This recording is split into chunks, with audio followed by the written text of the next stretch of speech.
My name is doctor Ambar Tariq and I am lecturer of DPT at Times Institute Multan.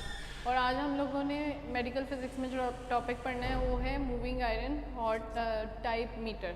तो इसमें उन्होंने ये बताया सिंपली कि एक अगर आयरन का बार या आयरन का पीस जो है वो मैग्नेट के पास आप कांटेक्ट में लेकर जाएं तो वो मैग्नेट जो है उस आयरन को अपनी तरफ अट्रैक्ट कर लेता है। और ये अट्रैक्शन जो है इसकी वो डिपेंडेंट होती है on the magnetic field. Magnetic field क्या है? मैग्नेट के सराउंडिंग एरिया में जो है उसके अराउंड इर्द गिर्द जो है एक lines of force, magnetic lines of force present होती हैं।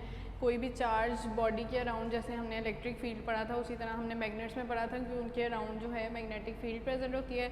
लाइंस होती हैं जो स्ट्रेट करती हैं ट्रैवल और शॉर्टेस्ट पाथवे जो है वो लेती हैं या रूट लेती हैं। तो मैग्नेटिक फील्ड के ऊपर डिपेंड करता है कि आयरन की जो है वो अट्रैक्शन मैग्नेट तक कितनी होगी, स्ट्रेंथ उसकी क्या होगी। उसके बाद अगर मैग्नेट जो है वो इलेक्ट्रोमैग्नेट यूज़ करते हैं तो मैग्नेटिक फील्ड की जो स्ट्रेंथ है वो इजीली डिक्रीज़ या इंक्रीज़ की जा सकती है by changing the amount of current या इंटेंसिटी ऑफ करंट। उसके बाद क्लासिफिकेशन आ जाती है। इसकी दो तरह की क्लासिफिकेशन होती है मूविंग आयरन टाइप मीटर की।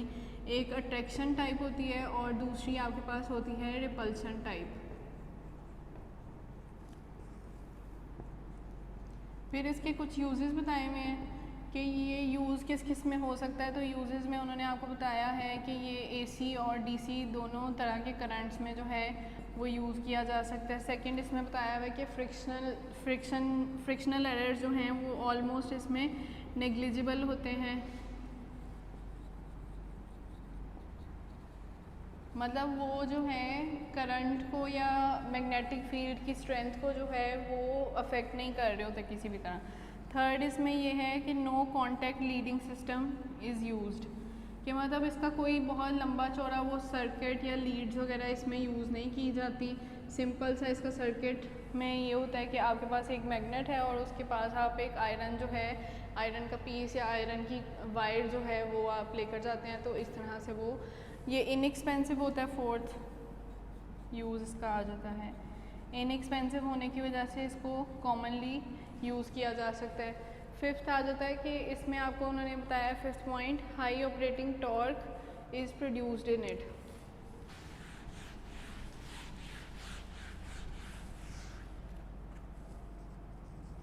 High operating torque is used in it. Torque क्या होता है? टॉर्क को आप कहते हैं मोमेंट ऑफ इनर्शिया भी कहते हैं। और टॉर्क बेसिकली होती है a tendency of force to rotate a body in any direction.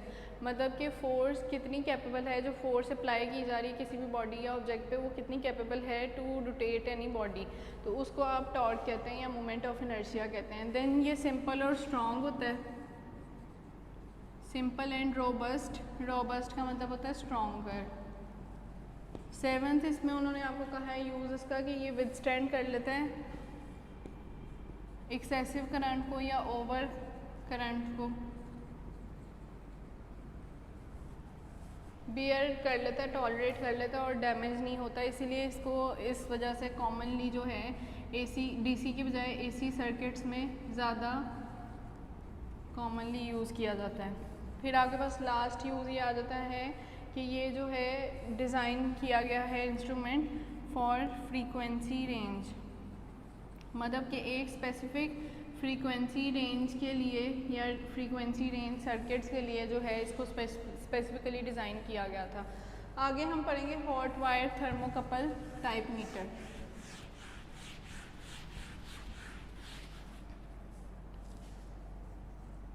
Hot wire thermocouple type meter. तो ये क्या है? इसमें उन्होंने ये बताया सिंपल कि एक आप यूज़ करेंगे हीटिंग इफेक्ट से, जो है हीटिंग इफेक्ट ऑफ करंट से जो है वो फ्लो करेगा करंट और रेजिस्टेंस जो है उसकी वजह से मीटर डिफ्लेक्शन होगी। तो इसका सर्किट कुछ इस तरह का होता है। ये बुक में डायग्राम नहीं बनी हुई, बेशक आप लोग बना लें। ये है आपके पास, इसको हम लेबल कर देते हैं मीटर टर्मिनल्स।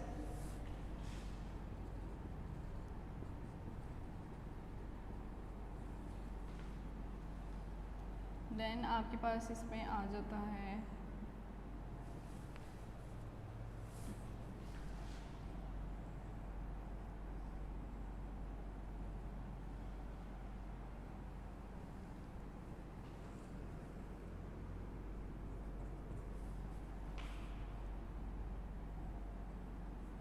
ये है आपका फिक्स्ड पिवट पॉइंट, ये है आपका स्प्रिंग,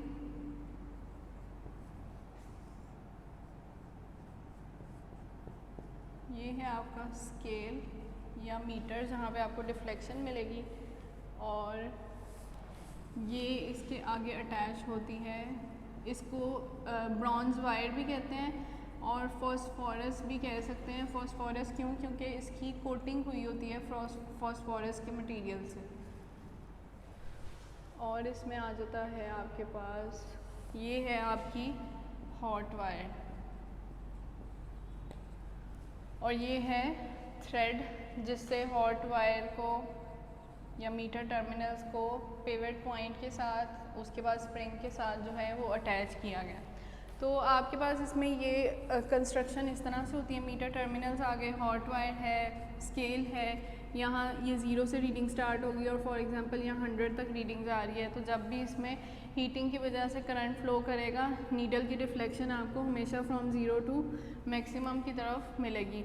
और उसके बाद आपके पास ये थ्रेड आ जाता है, थ्रेड के बाद ये आ गया, उसके बाद फॉस्फोरस या ब्रॉन्ज वायर है, स्प्रिंग है, और आगे आपका सर्किट एंड हो रहा है। तो उसमें आपके पास उन्होंने सिंपल ये बताया है कि जब आप इसको स्टार्ट करते हैं तो मीटर की डिफ्लेक्शन शो होती है, हीटिंग वायर जो है वो हीट अप होगी और उससे जो है रेजिस्टेंस डेवलप हो जाएगी। रेजिस्टेंस डेवलप होगी तो करंट फ्लो करना शुरू कर देगा और आपको सिंगल स्केल डिफ्लेक्शन शो होगी। इसमें उन्होंने ये बताया है साथ कि जब वायर को अगर स्ट्रेच किया जाए या उसकी टॉटिंग हो जाए हीट अप होने की वजह से, एक्सेसिव हीट अप होने की वजह से बिटवीन द टू टर्मिनल्स, तो उसमें क्या होता है कि थ्रेड अटैच कर, इसीलिए इसकी स्ट्रेचिंग को प्रिवेंट करने के लिए थ्रेड अटैच कर दिया जाता है, ताकि उसकी वजह से जो है वो उसको वापस उसकी स्प्रिंग के साथ भी थ्रेड अटैच है तो स्प्रिंग जो है वो अपना रोल प्ले करेगा कि उसको अपनी तरफ खींचेगा। जब उसमें कोई स्ट्रेच आ रहा है तो वो जो है वायर को दोबारा उसकी ओरिजिनल पोजीशन में जो है वो कर देगा ट्रांसफ़र। उसके बाद स्प्रिंग जो है वो अटैच किया जाता है to exert a constant tension on the resistance wire. Current flow करता है आपकी हीट अप वायर से और उसको हीट अप वायर को जो है वो एक्सपैंड कर देता है। ये मोशन जो है वो मीटर पे ट्रांसफ़र हो जाता है और मीटर पे आपको डिफ्लेक्शन मिलती है। इसको आप कहते हैं hot wire type thermocouple type meter. फिर आपका आ जाता है सेकंड, कुछ लॉज आ जाते हैं जिसमें इलेक्ट्रोमैग्नेटिक, पहले तो हम इलेक्ट्रोमैग्नेटिक इंडक्शन पढ़ेंगे और उसमें हम दो लॉज पढ़ेंगे। एक है आपका फैराडेज लॉ और एक है आपका लेंज़ेस लॉ। इलेक्ट्रोमैग्नेटिक इंडक्शन वही सिंपल जो हमने इलेक्ट्रोस्टैटिक इंडक्शन में पढ़ा था कि विदाउट कांटेक्ट जो है उसमें इलेक्ट्रिसिटी डेवलप कर देना या चार्ज डेवलप कर देना, उसको इलेक्ट्रोस्टैटिक इंडक्शन कहते हैं। तो इसमें जो है आपके पास विदाउट कांटेक्ट जो है उसमें ईएमएफ डेवलप हो जाए और उसके बाद उसमें करंट पोटेंशियल डिफरेंस डेवलप कर दें तो उसको आप कहते हैं इलेक्ट्रोमैग्नेटिक इंडक्शन। तो इसमें ना आपके पास दो तरह के मेथड्स हो सकते हैं। ये है आपका मैग्नेट, ये है आपका साउथ पोल, ये है आपका नॉर्थ पोल। और इसमें ये है कॉइल ऑफ वायर,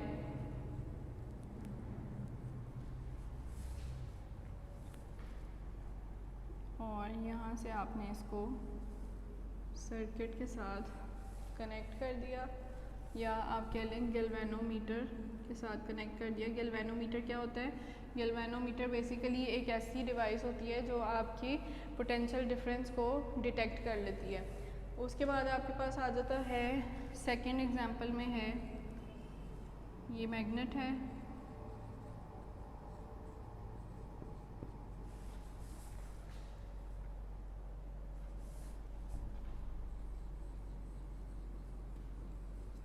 ये कॉइल ऑफ वायर,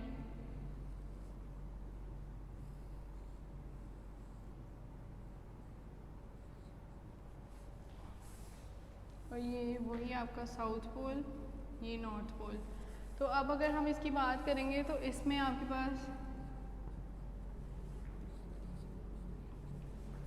अब इसमें उन्होंने बताया है कि अगर आप मैग्नेट की बार को जो है इनवर्ड्स कॉइल ऑफ जो है वायर पे मूव करते हैं, अंदर की तरफ उसको करते हैं, कॉइल ऑफ वायर के अंदर उसको पुश करेंगे, तो उसमें क्या होगा, जब पोटेंशियल डिफरेंस डेवलप होगा तो करंट जो है बार मैग्नेट की ऑपोजिट डायरेक्शन में फ़्लो करेगा सर्किट में। मतलब कि अगर आप बार मैग्नेट को अंदर की तरफ मूव कर रहे हैं तो करंट की फ़्लो जो है वो आपको उसकी ऑपोजिट डायरेक्शन में मिलेगा।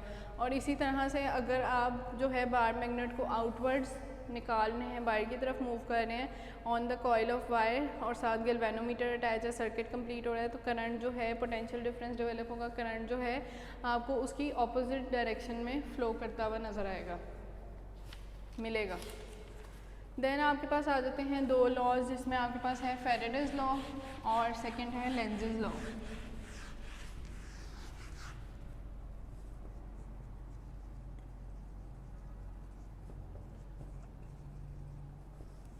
सबसे पहले हम फैराडेज लॉ की बात कर लेते हैं। तो इसमें amount of any substance deposited और liberated during electrolysis is proportional to the quantity of electric charge passed and to equivalent weight of that substance. मतलब आप कह लें, मैं यहाँ लिख देती हूँ, अमाउंट ऑफ सब्सटेंस डिपॉजिटेड या liberated is directly proportional to the amount of electric charge passed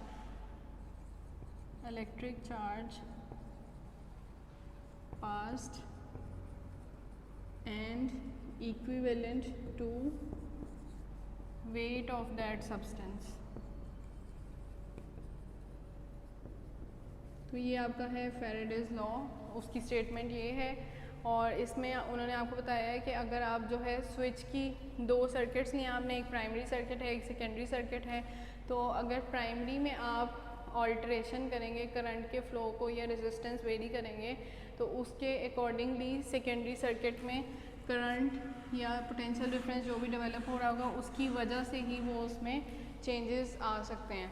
तो सबसे पहले उन्होंने ये बताया है कि पोजीशन ऑफ स्विच जो है वो बहुत मैटर करती है on the primary circuit is change from open to closed.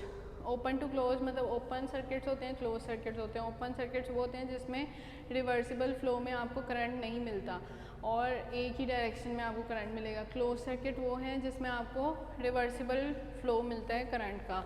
तो उसके बाद an EMF induced in the secondary circuit. तो ये आपके पास इस तरह से कुछ होता है सर्किट।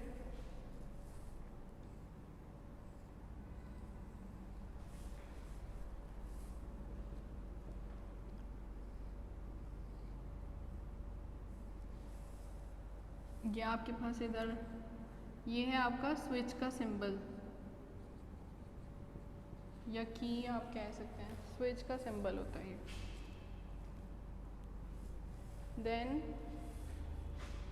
ये आपके पास आ गया इस तरह से, और ये नीचे आपने एक बार मैग्नेट जो है वो लगा दिया जिस पे कॉइल ऑफ वायर जो है वो रैप कर दी। यहाँ से भी जो है ये सेकेंडरी सर्किट आ गया और यहाँ पे जो है एम मीटर लगा देते हैं फॉर डिटेक्शन ऑफ करंट। तो ये इस तरह से आपका सर्किट कंप्लीट हो जाता है। ये आपका प्राइमरी सर्किट है, वो सेकेंडरी सर्किट है। ये number of turns of wire जिसको मैग्नेटिक फ्लक्स भी कहते हैं। और ये आपके पास स्विच आ गया और वो आपके पास सेकेंडरी सर्किट में एम मीटर। तो उन्होंने सिंपली ये बताया कि अगर स्विच को ऑन या ऑफ़ करेंगे तो उसकी वजह से जो है मतलब सेकेंडरी सर्किट में भी करंट का फ़्लो जो है वो अफेक्ट हो रहा होता है या इंक्रीज़ डिक्रीज़ होता है और वो डिटेक्ट हो सकता है through the help of ammeter. उसके बाद इंड्यूस करंट जो है is produce by a moving magnet. ये जो मैग्नेट है ना, इसको मूव करने से जो है आपकी करंट जो है वो प्रोड्यूस हो सकता है। तो उसमें अब उन्होंने फर्दर आगे कुछ एग्जांपल्स दी हुई हैं जिसमें उन्होंने बताया कि अगर मैग्नेट को टुवर्ड्स द कॉइल आप मूव करते हैं, कॉइल ऑफ वायर, तो करंट आपको एक डायरेक्शन में मिलता है। और अगर आप मैग्नेट को स्टेशनरी पोजीशन में रखते हैं, मतलब आपने इस तरह उसको स्टिल पोजीशन में होल्ड किया हुआ है, तो उसमें कोई करंट आपको फ़्लो करता हुआ नहीं मिलेगा। और अगर जो है उसको इस तरह से, ये कॉइल ऑफ वायर है और मैं इस तरह से मैग्नेट को बाहर की तरफ खींचूँ तो उसमें भी आपको जो है करंट ऑपोजिट डायरेक्शन में मिलता है। तो ये आ जाता है आपके पास। फिर आपके पास उन्होंने बताया हुआ है कि changing the shape of a loop जो है वो भी जो है ब्लिप कॉज कर सकती है ऑन एमीटर। ब्लिप का मतलब होता है टेम्परेरी डिफ्लेक्शन कॉज कर सकती है। फिर change in the number of field of lines जो है through a coil gives a current. Number of lines जो है ना, टर्न्स ऑफ वायर, वो भी अफेक्ट कर सकते हैं आपकी करंट की इंटेंसिटी पे या डिफ्लेक्शन पे या करंट के फ्लो पे। Number of field lines through a coil is called magnetic flux, जो मैंने अभी आपको बताया। उसके बाद आपके पास फैराडेज लॉ का एक फार्मूला होता है, E stands for induced EMF। उसके बाद इसमें है -n डेल्टा t। ये आपके पास फार्मूला आ गया।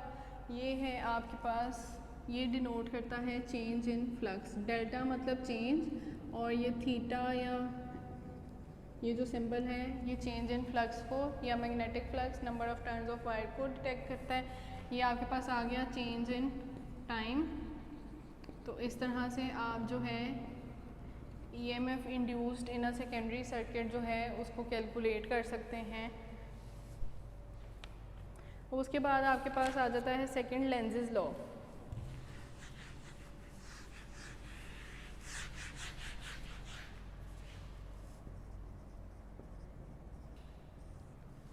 लेंजेस लॉ की अगर बात करें तो any induced current in a coil will result in a magnetic flux that is opposite to the original changing flux. इसको आप कहते हैं, या आप इसको कह लें नेगेटिव ऑफ फैराडेज लॉ भी इसको कहते हैं। अच्छा, अब इसमें उन्होंने एग्जांपल दी हुई है applying Lenz's law to a magnet moving toward a current loop, कि ये आपका है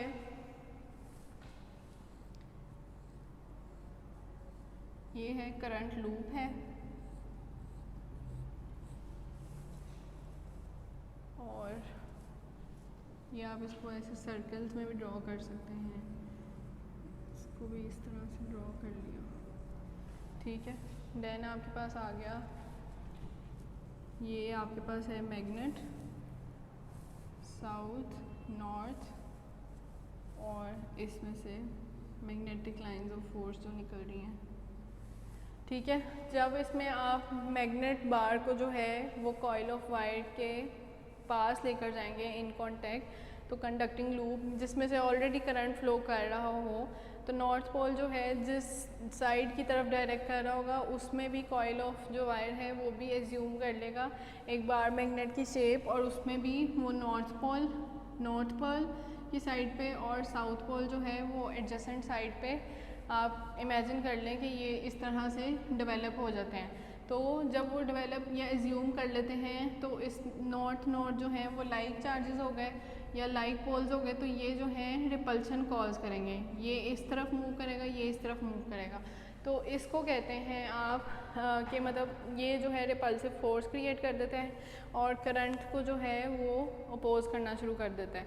तो इस तरह से ये लेंजेस लॉ ने उसको कहा था कि कंडक्टिंग लूप में अगर बार मैग्नेट को मूव किया जाए या बार मैग्नेट की मूवमेंट से with in the conducting field या कंडक्टिंग लूप, तो वो अफेक्ट करती है आपकी पोलैरिटी को और साथ आपके करंट फ्लो को अफेक्ट कर रही होती है। उसके बाद आपको इसमें एग्जांपल दी हुई है magnetic flux through coil increases, कि इसमें अगर मैग्नेटिक फ्लक्स आप इंक्रीज़ कर दें यानी number of turns of wire को आप इंक्रीज़ कर दें तो ये भी वोल्टेज प्रोड्यूस कर सकता है विद इन द कॉइल, और वोल्टेज क्या करेगा, आपका करंट अल्टीमेटली प्रोड्यूस या डेवलप कर देगा। फिर आपके पास है when you have a current in a coil it produces a magnetic field. जब भी किसी चीज़ में लूप ऑफ वायर में या किसी भी कंडक्टिंग मटेरियल में करंट फ्लो करता है तो उसमें मैग्नेटिक फील्ड ऑटोमेटिकली सेटअप हो जाती है। Then a current in a coil is little bit like a bar magnet. तो अगर हम इस बार मैग्नेट को नहीं भी लाते पास, तो ये कंडक्टिंग लूप है तो उसमें भी वो बार मैग्नेट की तरह आप कह लें कि वो एक एक्ट करता है या उसकी तरह जो है प्रॉपर्टीज़ उसकी एग्जिबिट होती हैं, तो उसकी वजह से आप समझ लें कि यहाँ पे भी एक बार मैग्नेट है जो अपनी प्रॉपर्टीज़ एग्जिबिट करते हुए करंट प्रोड्यूस कर रहा है। Lenz's law applied to a decreasing magnetic field, as the magnetic field is decreased, the induced current produces a magnetic field that passes through the ring in the same direction. अच्छा, अब अगर magnetic field lines जो हैं वो increase या decrease कर दी जाएँ तो इंड्यूस करंट जो है इन द मैग्नेटिक फील्ड वो भी ऑपोजिट डायरेक्शन में फ़्लो करना शुरू हो जाता है। उसके बाद आपको लास्ट इसमें पॉइंट बताया हुआ है कि magnet moving away from the coil, इसमें तो था टुवर्ड्स द कॉइल, आगे हम इसको दूर लेके जाते हैं तो इसमें क्या होगा, यहाँ पे जो है नॉर्थ की जगह साउथ पोल डेवलप हो जाएगा और यहाँ पे नॉर्थ पोल, तो इसमें क्या होगा, इसमें अट्रैक्टिव फोर्स डेवलप हो जाएगी। देन आपके पास है म्यूचुअल इंडक्शन।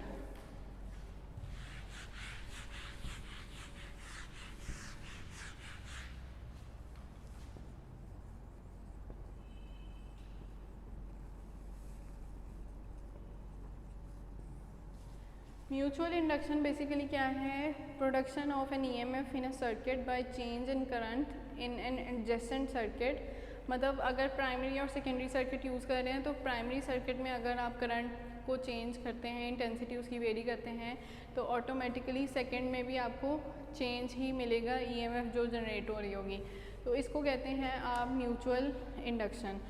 इसमें क्या अफेक्ट कर सकता है, लाइंस ऑफ मैग्नेटिक फील्ड जो हैं वो भी अफेक्ट कर सकती हैं आपको करंट के फ़्लो को और डेवलपिंग ईएमएफ को। उसके बाद इसमें एग्जांपल दी हुई है, दो आपने कॉइल्स ले लिए हैं, एक है पी और एक है एस।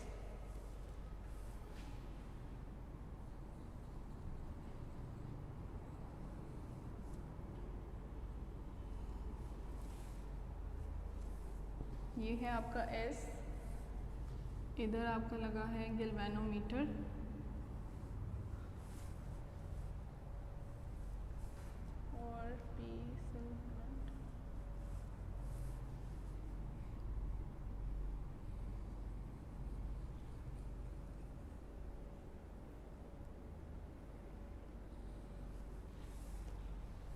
यहाँ पे आपकी लगी है की,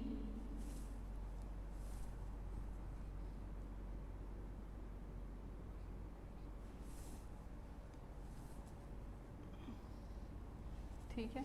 ये इस तरह से आपका दो कॉइल्स ले लिए पी एंड एस, ये आपका गैल्वेनोमीटर लगा, ये आपकी की।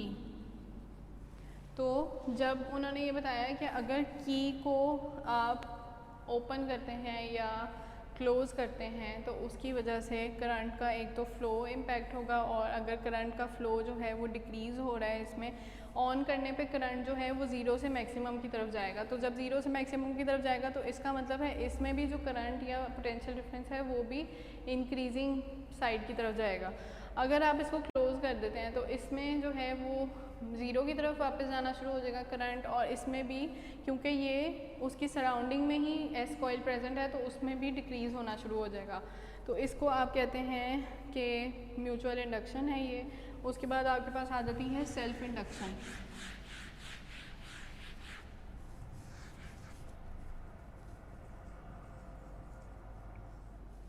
Self induction, the induction of an EMF in a circuit when current is that circuit is varied. मतलब कि अगर एक ही सर्किट आपके पास है उसमें आप करंट को वेरी कर रहे हैं और उसमें ईएमएफ भी जो है वो इंड्यूस हो रही है, तो उसको आप कहेंगे सेल्फ इंडक्शन। अच्छा, अब इसमें एक उन्होंने कॉइल ले लिया जिसको की के साथ अटैच कर दिया, उसमें आप यही कह लें कि आपने पी जो लिया था कॉइल वही ले लिया है।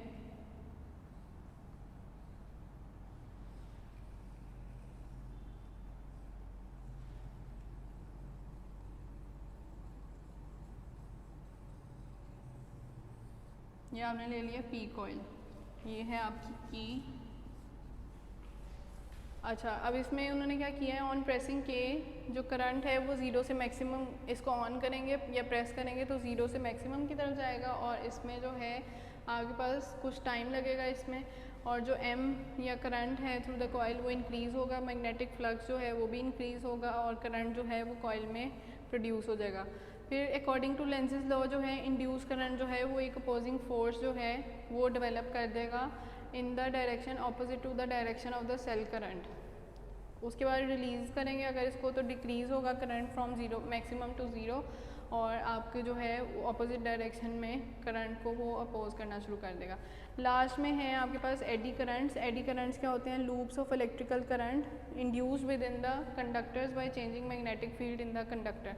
मतलब कि जैसे ये लूप है तो लूप्स की फॉर्म में या रिंग्स की फॉर्म में करंट डेवलप हो रहा है विद इन अ कंडक्टर, जिससे आपने जो है वहाँ पे करंट पास किया और मैग्नेटिक फील्ड जनरेट हुई, और फैराडेज लॉ के अकॉर्डिंग वहाँ पे जो है लूप्स की फॉर्म में करंट फ्लो करना शुरू कर दिया। एडी करंट जो है वो क्लोज लूप की फॉर्म में मिलता है within the conductor in a plane perpendicular to the magnetic field. उसके बाद ये जो है स्टेशनरी कंडक्टर्स में डेवलप किया जा सकता है by time varying magnetic field created by an AC electromagnet या ट्रांसफार्मर। और मैग्नीट्यूड जो है वो करंट का वो प्रोपोर्शनल होता है strength of the magnetic field area of the loop and the rate of change of flux and inversely proportional to resistivity. मतलब आप कह लें कि एडी करंट्स जो हैं लूप करंट्स होते हैं with in the conductor, with in conductor magnetic field पे डिपेंड करते हैं। ये स्टेशनरी कंडक्टर्स में प्रोड्यूस हो सकते हैं। और लास्ट में आपके पास आ जाता है कि ये अमाउंट ऑफ करंट जो है वो प्रोपोर्शनल होती है आपके amount of eddy current is directly proportional to strength of magnetic field. तो मैग्नेटिक फील्ड की स्ट्रेंथ आ गई, और आपके पास area of the loop magnetic strength area rate of change of flux